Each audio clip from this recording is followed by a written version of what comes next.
নমস্কার বন্ধুরা, আজকে আমি আবার ফিরে এলাম। আগের ভিডিওতে আমি নক্ষত্র সিরিজটা শেষ করেছি। ভাব ভাব আমাদের যে 10 ভাব 12টা ভাব আছে, এই ভাব নিয়ে আমি ভিডিও বানাবো, ঠিক আছে। কিন্তু আজকে এক অ্যাস্ট্রোলজি যদি ভিডিও করি জিনিসটা ভীষণ মনোটোনাস হয়ে যায়, তাই জন্য আজকে একটু সাবজেক্টটা চেঞ্জ করলাম। একটু হালকা সাবজেক্ট আমি আজকে বলবো, তন্ত্র রিলেটেড। আগের দিন তারা মায়ের আবির্ভাব সম্বন্ধে বলেছিলাম, এবার তারা মায়ের সাধন সম্বন্ধে কিছু কথা বলি।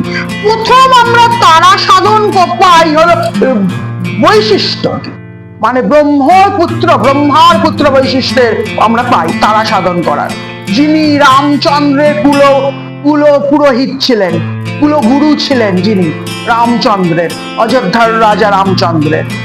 ওনার তারা মায়ের প্রতি অতি শ্রদ্ধা ভক্তি নমন ছিল, ঠিক আছে। উনি তারা সাধনা আমার জানাশোনা প্রথম শুরু করেন, বিভিন্ন জায়গায় যায়, তারা সাধন করেন, কিন্তু সিদ্ধি লাভ হয় না। অবশেষে উনি কামাখ্যা যান তারা সাধন করার জন্য, কিন্তু সেখানেও যখন তারা সাধন হয় না, তখন উনি তারা মন্ত্রে অভিষিক্ত করেন, যিনি এই তারা মন্ত্র আজ থেকে আর কাজ করবে না।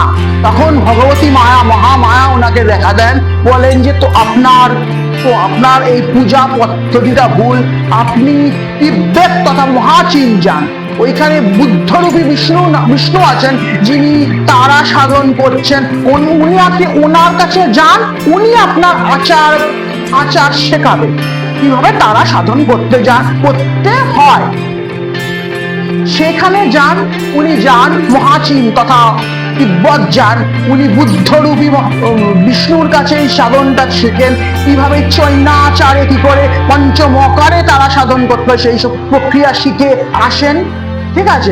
আসার পর দেবী আবার ওনাকে দর্শন দেন, বলেন এইখানে না, তুমি তারাপীঠ যাও, বঙ্গদেশে যাও, বঙ্গদেশের যেখানে দ্বারকা নদী উত্তরমুখী নদী বইছে, সেইখানে শিমল বৃক্ষ আছে, যেখানে মহাদেব সতীর জন্য দুঃখ প্রকাশ করে আমার সাধনা করেছিলেন, এবং আমি দর্শন দিয়ে বলেছিলাম আবার আমি জন্মাবো গৌরী রূপে। সেইখানে যাও, সেই বৃক্ষে, শ্বেত শিমুল বৃক্ষের নিচে বসে তুমি সাধন করো, ঠিক আছে। এবং উনি দেবী ওনাকে বধূ বীজ দান করেন। এই বধূ বীজের ব্যাপারটা একটু গুপ্ত ব্যাপার আছে, আমি বলছি না। বধূ বীজ দান করেন, এই বধূ বীজের দ্বারা আমার সাধন করো, এবং উনি যান এবং বধূ বীজ দ্বারা সাধন করে সিদ্ধি লাভ করেন, ঠিক আছে। আজকের গল্পটা এইটুকুই, একটু হালকা করে বললাম।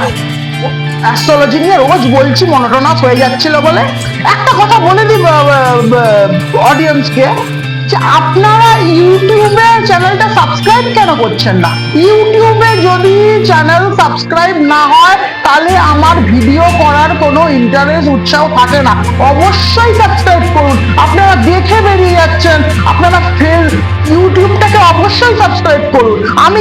আমি কিন্তু বলে দিয়েছি, এই মাসের শেষে যদি 100 সাবস্ক্রাইবার আমি কিন্তু অবশ্যই দেখতে চাই, নাহলে কিন্তু আমি কিন্তু ভিডিও করা বন্ধ করে দেবো।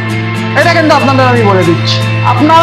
আপনি যদি 100 আপনারা করে দেন, আমাদের 100 সাবস্ক্রাইবার করে দেন, তবেই আমি কিন্তু ভিডিও করব, নাহলে কিন্তু আমি আর কোনো ভিডিও করব না। এই যে অ্যাস্ট্রোলজি আপনাদের শেখাচ্ছি, এই যে শেখানোটা কিন্তু আমি পুরো, আপনারা কিন্তু ডিপ্রাইভড হবেন, আমি কিন্তু বলে দিচ্ছি। বেশি চাইছি না, 100টা আপনি প্রথমে করে দিন। আপনারা, এইটা আমার দাবি আপনাদের থেকে, যে আপনারা প্লিজ আমাকে 100 করে দিন, সাবস্ক্রাইবার করে আমার ফ্যামিলিতে চলে আসুন। এটা তো আপনাদেরই চ্যানেল, এটা একটা পরিবার, আপনাদেরই পরিবার। ফেসবুক, ইউটিউব, আমার যে অ্যাস্ট্রোলজার সম্রাট ঘোষাল যে চ্যানেলটা, এটা তো আপনাদের জন্য, আপনাদের ফ্যামিলি, আপনাদের পরিবার। আপনারা 100 করে দিন আমার এই চ্যানেলটা, এটাই আমার দাবি। আমি কিন্তু অন্য কোনো কথা শুনতে চাই না। 100টা সাবস্ক্রাইবার করে দিন আপনারা, যারা ফেসবুকেও দেখছেন, যারা ইউটিউবে দেখছেন। আমি জানি না, ইউটিউবে আমাকে 100 করে দিতে হবে, ঠিক আছে। আর একটা কথা বলে দিই যাওয়ার আগে, আমি বাঘাযতীনে প্র্যাকটিস করি, আমার বাড়ি বাঘাযতীনে।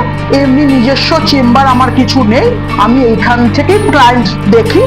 যারা অ্যাস্ট্রোলজি আমার কাছে তো কনসাল্ট করতে চাইছেন, তন্ত্র রিলেটেড কিছু ব্যাপারে কনসাল্ট করতে চাইছেন, অবশ্যই আমার সাথে কনসাল্ট করতে পারেন ফ্রিলি, কোনো অসুবিধা নেই।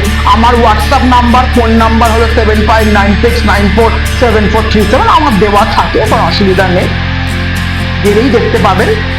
আমার বাঘাযতীনে চেম্বার আছে, অবশ্যই আসবেন।